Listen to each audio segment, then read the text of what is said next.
हम स्वागत करेंगे वेदपति प्रभु का। वेद प्रभु वेदपति प्रभु, आपका बहुत बहुत स्वागत है। ये जो गीता का 7 चैप्टर है, इसमें आज श्लोक का नंबर आप 66 और 67 करेंगे। हरे कृष्ण। हरे कृष्णा। धन्यवाद प्रभु। ओम अज्ञानतिमिरान्धस्य ज्ञानाञ्जनशलाकया चक्षुरुन्मीलितं येन तस्मै श्रीगुरुवे नमः। हिज डिवाइन ग्रेस एसी भक्ति वेदांता स्वामी श्रील प्रभुपाद की जय। हिज होलीनेस जय पटाका गुरु महाराज की जय। हर ग्रेस रेवती रमैया माता जी की जय। संवेद भक्त वृंद की जय। वाञ्छाकल्पतरुभ्यश्च कृपा सिन्धुभ्येव च पतितानां पावनेभ्यो वैष्णवेभ्यो नमो नमः। अनंत कोटि वैष्णव वृंद की जय। श्रीमद् भगवद गीता की जय।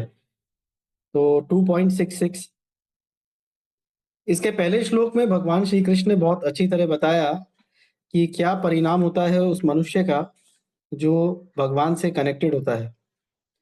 भौतिक अस्तित्व के तीनों प्रकार के दुख समाप्त हो जाते हैं एवं व्यक्ति की बुद्धि शीघ्र ही अच्छी तरह से कृष्ण भक्ति में स्थापित हो जाती है। लेकिन उस व्यक्ति का क्या होता है जो भगवान से कनेक्टेड नहीं होता। आज देखते हैं कि श्री कृष्ण जी हमें क्या बताते हैं। मुझे याद पड़ रहा है कि हिज ग्रेस सचाज प्रभु ने और हर ग्रेस रेवती रमैया माता जी ने, दोनों ने अपनी अपनी क्लास में किसी न किसी पॉइंट पे यह प्रश्न हम लोग से किया था कि हम जो भी एक्टिविटी करते हैं उसका फाइनल उद्देश्य क्या होता है। हैप्पीनेस, सुख की प्राप्ति, इसी के लिए कोई भी एक्टिविटी की जाती है। तो इस श्लोक में सुखी होने का राज बताया गया है। भौतिक कार्यों से भी निश्चय कुछ सुख की अनुभूति होती है, लेकिन वो बहुत लिमिटेड होती है और लिमिटेड टाइम के लिए होती है। लेकिन क्योंकि हम आत्मा है यानी इटर्नल है, इसलिए हमें परमानेंट खुशी चाहिए। तो आइए देखते हैं श्लोक में क्या बताया गया है। नास्ति बुद्धिरयुक्तस्य न च युक्तस्य भावना न च भावयता शांति अशांतस्य कुतः सुखम।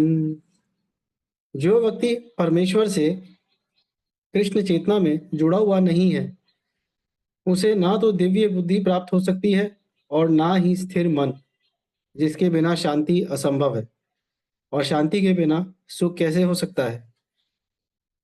अयुक्त शब्द 2 बार आ रहा है। युक्त मतलब होता है कनेक्टेड और अयुक्त का अर्थ है नॉट कनेक्टेड। तो जो व्यक्ति अयुक्त है उसके यहाँ 4 परिणाम बताए गए हैं। ना अस्ति बुद्धि, इसका अर्थ है कि ऐसे व्यक्ति की बुद्धि स्थिर नहीं होगी। न च भावना, मन भी स्थिर नहीं होगा। न च अभावता शांति, बुद्धि और मन स्थिर नहीं होगा तो व्यक्ति कैसे पीसफुल होगा। कुतः सुखम, अगर व्यक्ति पीसफुल ही नहीं है तो खुश कैसे होगा। तो अयुक्त व्यक्ति के 4 ट्रेट्स बताए गए हैं। फिक्स्ड इंटेलिजेंस नहीं होगा, फिक्स्ड माइंड नहीं होगा, शांत नहीं होगा वो व्यक्ति। और क्योंकि जब इंटेलिजेंस फिक्स नहीं है, माइंड फिक्स नहीं है और शांत नहीं है, तो खुश होने का तो सवाल ही नहीं होता। जनरली अगर कोई व्यक्ति है जो बहुत उदास है या विचलित है या डिप्रेस्ड है, तो मतलब इस स्थिति में रहता है, तो अगर उससे साधारण तौर पे पूछा जाए कि आपके जीवन का लक्ष्य क्या है, what is your final destination, तो वो बहुत कंफ्यूज होगा, वो कुछ बता नहीं पाएगा। लेकिन जो व्यक्ति भगवान से जुड़ा है, उसके जीवन में अगर कोई मटेरियल डिफिकल्टी भी है ना, और तब भी अगर आप उस टाइम में उससे पूछेंगे कि आपका जीवन का परम लक्ष्य क्या है, तो वो बहुत क्लियरली बता देगा कि ये मेरे जीवन का परम लक्ष्य है। तो तात्पर्य में शीला प्रभु बताते हैं, अतः यदि व्यक्ति कृष्ण चेतना में लीन नहीं है तो मन का कोई अंतिम लक्ष्य नहीं हो सकता। अशांति अंतिम लक्ष्य के अभाव के कारण होती है। और जब व्यक्ति की यह निश्चितता हो जाती है कि कृष्ण की ही सभी प्रकार के और सभी वस्तुओं के भोगने वाले हैं, स्वामी हैं और मित्र है, तब वह स्थिर मन से शांति प्राप्त कर सकता है। जैसा अभी मैंने बताया, हम भाग्यशाली हैं कि हमें श्रीला प्रभुपाद की भगवत गीता उपलब्ध है और उसे समझाने के लिए प्रामाणिक गुरु हैं जो बताते हैं कि जीवन का सर्वोच्च लक्ष्य क्या है। भगवान श्री कृष्ण की प्राप्ति, जन्म और मृत्यु के बंधन से मुक्त होना, ये लक्ष्य है। और जब हम गुरु के निर्देश में एकाग्रता से इस पथ पर अग्रसर होते हैं तो भौतिक जीवन के अनेकों समस्याएं बहुत छोटी हो जाती हैं। आगे शीला प्रभुपाद बताते हैं, अतः जो व्यक्ति कृष्ण से संबंध रखे बिना साधना में लगा रहता है, वह निश्चित रूप से सदा व्याकुल और अशांत रहता है, चाहे वह जीवन में कितनी भी शांति और आध्यात्मिक उन्नति का दिखावा कर ले। ये मैंने स्वयं के जीवन में भी अनुभव किया है। स्कूल डेज़ में मेरे आराध्य थे श्री हनुमान जी।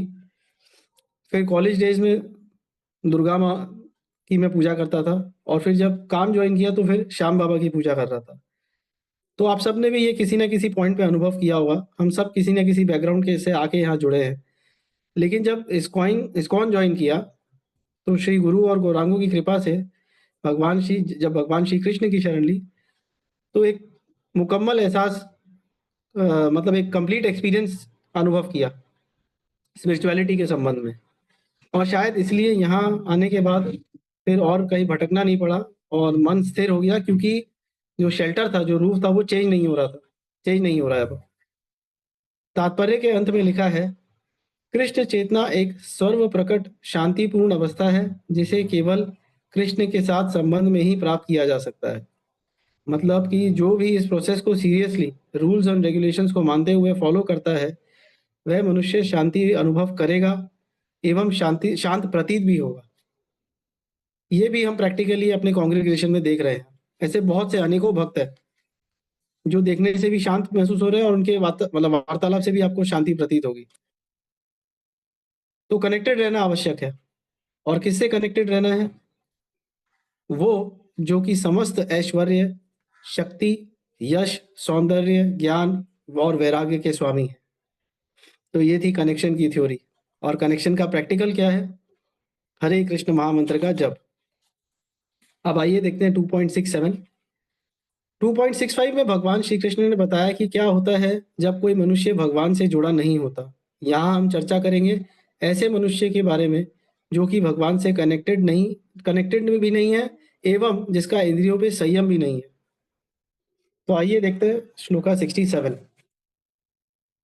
इंद्रियाणाम ही चरताम यन्मनो अनुविधीयते तस् अस्या हरति प्रज्ञां वायुर्नावम इवाम्भसि।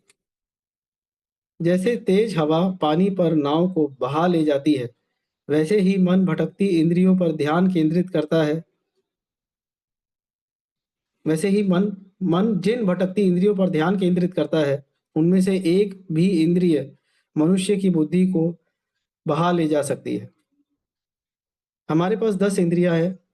5 ज्ञान इंद्रिया, 5 कर्म इंद्रिया। ज्ञान इंद्रिया यानी आंखें, नाक, कान, जीभ और स्पर्श। और कर्म इंद्रिया यानी वाणी, हाथ, पैर, जनेंद्रिय, मलाशय।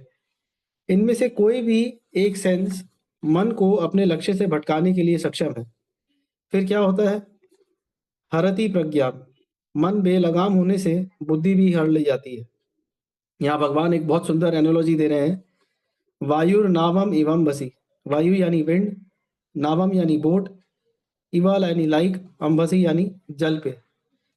तो जैसे तेज हवा का झोंका एक नाव को बहा ले जाता है, उसे अपने रास्ते से भटका देता है, उसी प्रकार से कोई एक भटकती हुई इंद्र मन एवं बुद्धि को बहा ले जाती है।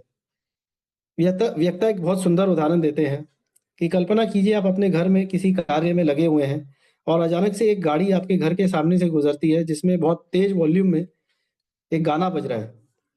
और वो गाना आपने बचपन में स्कूल डेज में बहुत सुना है और गुनगुनाया है। तो जैसे ही वो संगीत आपके कानों में प्रवेश करता है, कान यानी कि एक सेंस में प्रवेश करता है, तो आप मन ही मन उसे गाने लगते हैं, और फिर एक्चुअली गाने लगते हैं मुंह से। और सिर्फ वो गाना ही नहीं, अपितु उससे संबंधित जो भी पुरानी यादें हैं, वो भी सब स्मरण हो जाती है। तो सोचिए, सिर्फ एक पुराना पसंदीदा गाना सुनने से आप जो कार्य में लगे हुए थे, उससे मन भटक जाता है, कई वर्षों पहले चला जाता है। वो एक और उदाहरण देते हैं कि फिर कल्पना कीजिए कि आपने कोई चित्र देखा या कोई एक आर्टिकल देखा, जिससे मिलता जुलता आपके जीवन में कुछ घटित हुआ था 5 या 6 साल पहले। तो आंखें जो निरंतर भटक रही हैं कृष्ण से परे, वो एक दृश्य देखती हैं, तो मन भी उसमें केंद्रित हो जाता है, और फिर पुरानी स्मृति जागृत हो जाती है। तो फिर भगवान में बुद्धि का जुड़ा रहने का तो सवाल ही नहीं होता।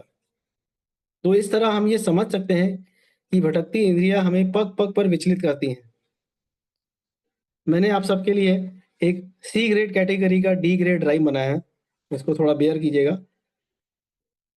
कि बेलगाम इंद्रिया कराती खतरा मुहैया, बेलगाम इंद्रिया कराती खतरा मुहैया, मनुष्य ना वैकुंठवासी ना स्वर्गीय, वो अपनी अल्टीमेट डेस्टिनेशन से बिगड़ जाएगा। तो इसका निवारण क्या है? इंद्रियों को भगवान की सेवा में लगाना है। जैसे श्रीला प्रभुपाद तात्पर्य में बताते हैं कि जब तक सभी इंद्रियां भगवान की सेवा में लगी ना हो, तब तक उनमें से एक भी इंद्रिय भोग में लगे रहने से कैसे भक्त पारलौकिक उन्नति के मार्ग से विचलित हो सकता है। जैसे बंगाली में कहते हैं एका एक्शो, सिर्फ एक भटकती इंद्री काफी है।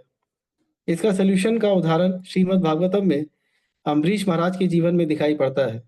शरीर के सारे अंगों को उन्होंने भगवान की सेवा में लगा दिया।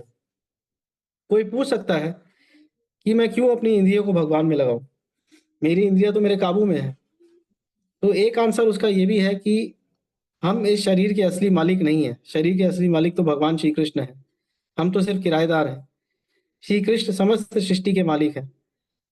तो जब ये शरीर भगवान का दिया हुआ है, तो जाहिर है उनकी सेवा में लगना चाहिए। और जब हम इस देह को अपने मालिक की सेवा में लगाएंगे तो इंद्रियां नहीं भटकेगी। इंद्रियां अगर भगवान की सेवा में है, अगर इंद्रियां भगवान की सेवा में है तो उनसे जुड़ी है, और अगर भगवान से नहीं जुड़ी है तो भोग विषयों में लगी है। दो ही डेस्टिनेशन है। लेकिन फिर भी कोई पूछ सकता है कि प्रभु जी हमारे इतने भौतिक कार्य होते हैं, स्कूल जाना है, कॉलेज जाना है, ऑफिस जाना है, रिलेटिव्स के साथ घूमना फिरना है, उठना बैठना है, सोशल ऑब्लिगेशंस है, तो कैसे हम सदैव भगवान की सेवा में जुड़े रह सकते हैं? उत्तर है कि जीव सदैव हिलती रहनी चाहिए। Chant and be happy.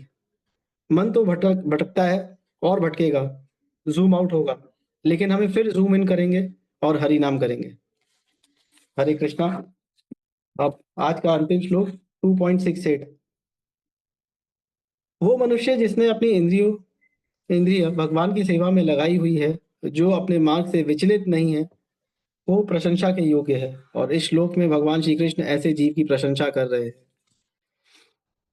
तस्माद्यस्या महाभावो निगृहीतानि सर्वशः इंद्रियाणि इंद्रियार्थेभ्यास तस्य प्रज्ञा प्रतिष्ठिता। इसलिए हे महाशक्तिशाली, जिस पुरुष की इंद्रियां अपने अपने विषयों से सब प्रकार से विरक्त होकर उसके वश में है, वह निश्चित रूप से स्थिर बुद्धि वाला है। भगवान अर्जुन को महाभव कह के संबोधित कर रहे हैं। जिस तरह हे महाशक्तिशाली अर्जुन, तुमने अपने शत्रु का दमन किया, उसी तरह अपनी इंद्रियों पे भी काबू पाओ, जिस तरह मैं बता रहा हूँ। तात्पर्य देखते हैं शिला प्रभुपाद द्वारा। शिला प्रभुपाद की जय। जिस प्रकार शत्रुओं को श्रेष्ठ शक्ति से वश में किया जाता है, उसी प्रकार इंद्रियों को भी किसी मानवीय प्रयास से नहीं, बल्कि केवल भगवान की सेवा में लगाकर ही वश में किया जा सकता है। तो क्या सेंसेस को कोई स्वयं कंट्रोल कर सकता है? क्या ये संभव है? नहीं। इसके लिए सुपीरियर पावर चाहिए। जैसे शत्रु का दमन ओवरवेलमिंग पावर से किया जाता है, तो क्या है वो सुपीरियर पावर? वो है भगवान की कृपा। और भगवान की कृपा कैसे प्राप्त होगी? जब सारी इंद्रियां भगवान की सेवा में लगी होंगी। और आगे बताते हैं, केवल कृष्ण चेतना से ही बुद्धि में वास्तविक स्थिरता प्राप्त होती है। और ये कैसे होगा? किसी प्रामाणिक आध्यात्मिक गुरु के मार्गदर्शन में। और ऐसे मनुष्य को साधक कहते हैं। साधक का अर्थ है वो मनुष्य जो अपने गुरु की आज्ञाओं का पालन करने का प्रयास कर रहा है। अगर किसी को ये लगता है कि जैसे हम रात को सोकर सुबह उठते हैं, उसी तरह हम श्री कृष्ण भावनामृत हो जाएंगे और अपनी इंद्रियों को भगवान में लगा लेंगे, तो ऐसा बिल्कुल भी मुमकिन नहीं है। बहुत प्रयास चाहिए, और वो भी मन मुताबिक नहीं, अपितु प्रामाणिक गुरु के मार्गदर्शन में। उनके निर्देश एवं परीक्षण ही शिष्य को मार्ग से विचलित होने से बचा सकता है। इसीलिए कहते हैं गुरु बिना गति नहीं। और ऐसे शिष्य को साधक कहते हैं। साधक की एक और परिभाषा है कि वह व्यक्ति जो साधना कर रहा है। इस तरह श्रील प्रभुपाद ने, हमारे दीक्षा गुरु ने और हमारे शिक्षा गुरु ने हमें कुछ उपदेश दिए हैं। प्रतिदिन 16 माला का जप, 4 नियम का पालन, एकादशी व्रत, श्रवणम श्रवणम में माता जी जो कृपा करके प्रतिदिन क्लासेस करती हैं, और कीर्तनम यानी हरि नाम जप और जपा टॉकी जो सेवा हमें मिली हुई है। श्रील प्रभुपाद द्वारा लिखे गए बुक्स को पढ़ना, यह है हमारी साधना। क्योंकि हम उसका पालन कर रहे हैं तो हम भी साधक हुए। हरे कृष्णा। थैंक यू प्रभु जी। हरी हरी बोल। बहुत बहुत सुंदर प्रभु। ये तीनों ही वैसे तो बहुत ज्यादा इम्पोर्टेंट है लाइफ के लिए, कि हम लोग की बुद्धि हर ली जाती है, और वो भी कैसी, जब बुद्धि इधर उधर रहती है तो जैसे हवा एक नाव को कहीं दूर ले जाती है, इधर उधर ले जाती है। और आपने बहुत सुंदर तरीके से बताया कि प्रभुपाद जैसे बता गए हैं कि जो हमें साधना करनी है वो कैसे करनी है। 16 माला जप, हियरिंग के द्वारा, और प्रभुपाद के द्वारा लिखी गए किताबों को बार बार रेगुलर पढ़ के, और ये क्लासेस अटेंड करके। थैंक यू प्रभु, बहुत सुंदर से आपने डिफाइन किया।